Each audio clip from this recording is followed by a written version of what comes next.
I spent most of 2025 investigating how Trump monetizes power, from his attacks on big law firms, smart law firm, to taking major payoffs for his inauguration, to a crypto scam helping his family rake in billions of dollars.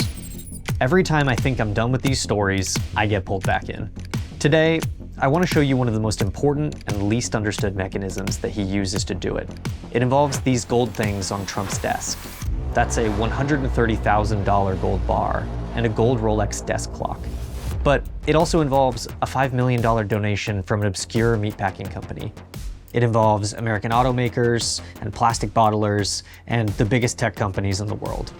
There is a quid pro quo system embedded directly into Trump's core economic policies, because this is partially a story about tariffs. I think the tariffs are going to be the greatest thing we've ever done as a country. The tariffs that were supposed to usher in a new American golden age. The ones that are constantly being hiked, then rolled back, renegotiated, and killed entirely. All you have to do is make it in the United States. We don't need it from another country. It's pretty hard to follow the logic of Trump's trade policy. But by the end of this story, you'll have a blueprint to understand all the economic chaos you've seen in 2025, and how all this nonsense is just another mechanism for insiders to get paid. This is the beginning of making America rich again. I'm gonna get back to tariffs in a minute, but to fully explain this scheme, I need to dive deep into a company called Pilgrim's Pride. Pilgrim's Pride is a US-based meatpacking company that primarily processes and distributes chicken and pork. They have a long history of price fixing, working with other distributors to artificially drive up the price of poultry in the United States. In 2009, an even bigger company, JBS, bought a majority stake in Pilgrim's Pride. So for the rest of this story, when I say Pilgrim's Pride, just think JBS. They're the biggest meatpacking company in the world, which owns one of the biggest poultry processing companies in the United States.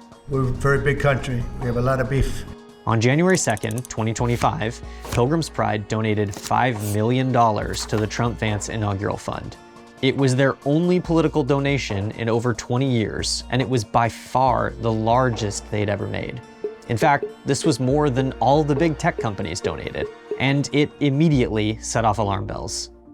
In May, when the donation was finally made public, Senator Elizabeth Warren called it out. So the obvious question was, what were they buying? Why did they need to donate so much to Trump? Well, here's what happened next. April 2025, the Liberation Day tariffs kick in. This is Liberation Day. But things are about to take a turn for JBS. In June 2025, JBS gets permission from the Trump administration to go public. This is despite their links to corruption, deforestation, and bribery claims. Then, in August, JBS, remember the parent company here, they hired Miller Strategies.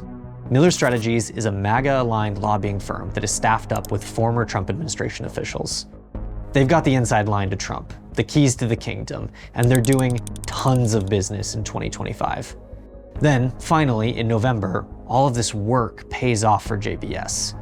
Trump announces huge tariff rollbacks, and he specifically eliminates all tariffs on Brazilian beef. Trump issuing an executive order to drop reciprocal tariffs on dozens of food items, including staples like coffee, beef. For the most part, the foods, when we cut back a little bit on those tariffs, we'll get the price down. Now, if you were watching this on the news, it might have looked like Trump finally responding to consumer outcry on the cost of living. But I actually think this is the Rosetta Stone, the key to understanding all of Trump's trade policies, because this is the pattern.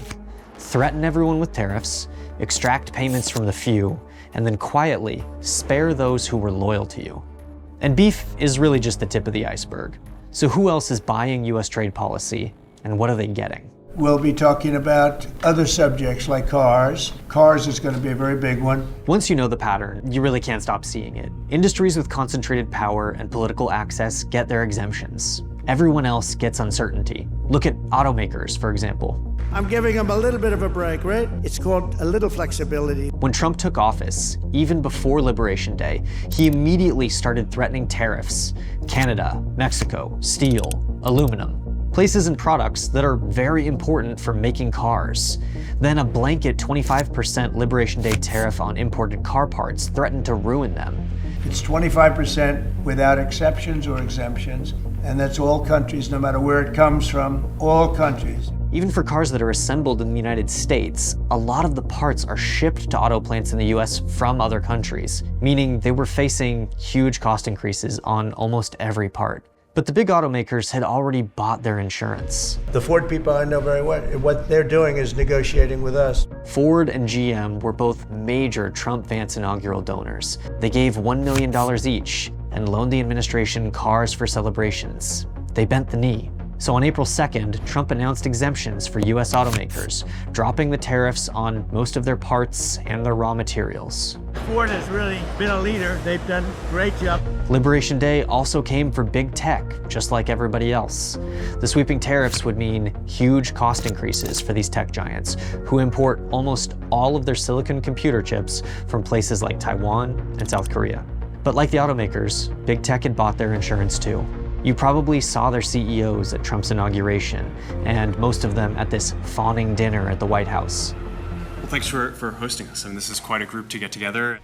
What you might have missed was that they all gave $1 million each to the inaugural fund, which was ultimately a small price to pay for the tariff exemption that Trump later gave them on computer chips, which saved them billions of dollars. Thank you. Thank you for including me. Thank you for being such a pro-business, pro-innovation president. Plastics companies followed the same playbook. The bottler for Coca-Cola, Reyes Holdings, saw the writing on the wall with tariffs. Tariffs on their raw products means every bottle of soda increases in price. Coca-Cola expects the tariffs will bring a significant cost increase. The White House says the tariff is meant to prevent unfair foreign trade practices.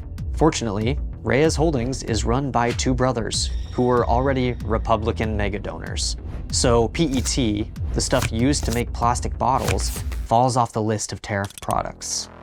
Sometimes these cases are even simpler, even more clear-cut. Switzerland was facing a 39% tariff on all goods sent to the United States, a major blow to their businesses. The US is a top export market for its pharmaceuticals, watches, machinery, and chocolate. But what does a country like Switzerland have to negotiate with? They have narrow farm protections that have been in place for decades. I guess they could drop those. They have no tariffs on any industrial goods sent from the US, and they already have a favorable trade policy with us. Well, when you're swept up in the chaos and you don't have a policy solution to offer, sometimes optics are enough. The Swiss have been mounting essentially a charm offensive. So they sent business leaders to the White House to flatter Trump, give him some gold trinkets, promise some investment, and make him feel important. So Trump dropped the tariffs to 15%. We're going to be working on something to help Switzerland along. We hit Switzerland very hard. We want Switzerland to remain successful. Now, it's worth pointing out, a lot of these industries are still hurt by tariffs. The major auto companies were able to get some relief, for example, but their donations didn't insulate them completely. Ford Motor Company posting its first quarterly loss in 2 years, thanks in part to tariffs. But let's pause for a second. Because when you zoom out from all these deals, these exemptions and carve-outs, it becomes really clear who the system is punishing. Anyone who can't buy access. One clear example of that is soybean farmers. 26,000 soybean farmers in Minnesota sent 60% of their crop overseas. Soybeans are the perfect example of what happens when trade policy becomes a fealty system. China, typically the biggest buyer, but not so this year. Their fall harvest order, zero. The Liberation Day announcements almost immediately started a trade war between China and the United States. The US slapped tariffs on China. China returned the favor and stopped buying US soybeans almost entirely. The biggest importer, China, has completely stopped buying from US farmers. For US soybean farmers, China has historically been their biggest buyer. So that's catastrophic. That's nearly an entire year of your biggest market being completely closed to you. Even late into 2025, when the US and China both announced upcoming trade deals and cooling trade tensions, China kept a 13% tariff on US soybeans. The Chinese now buy the vast majority of their soybeans from Brazil and other South American countries, including now Argentina. For now, it looks like the damage is done, and it's long term. Chinese buyers are looking elsewhere, primarily to Brazil, who saw their soybean exports jump 64%. But soybean farmers, They didn't make a multi-million-dollar inaugural donation. They don't have the kind of leverage that this system rewards. Their trade association, they've been openly critical of the tariffs. They lobbied for relief, they warned about permanent market loss, but they were mostly ignored. So they don't get real relief. There's no carve-out for them. No exemption is coming. Don't listen to what they say. Watch what they do. It's that simple. What have they done to help us at all? They lose their main market, and the US government offers $12 billion in bridge payments.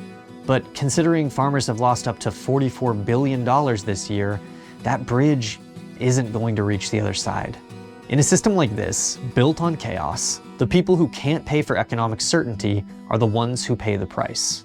Thank God for tariffs. If we didn't have tariffs, we'd be a third world nation. It's been exactly 1 year since Donald Trump was inaugurated, after running on a promise of rebalancing our broken trade system in favor of working class Americans over corporations using foreign countries to rip us off. And the thing is, we do need to fix our trade imbalances, and tariffs can be a good tool for doing that.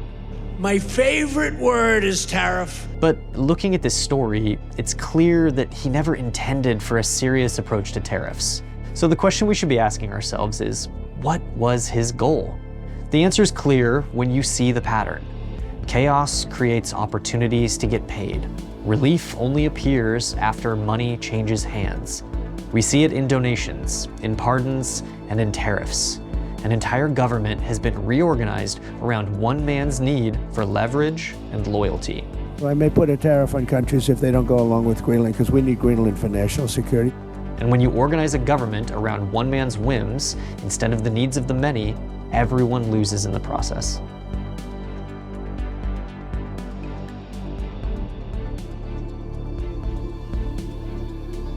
Thanks so much for watching. If you like this video, please be sure to like and subscribe to support our journalism. And if you have ideas for other stories that you would like to see us cover, please let us know in the comments down below.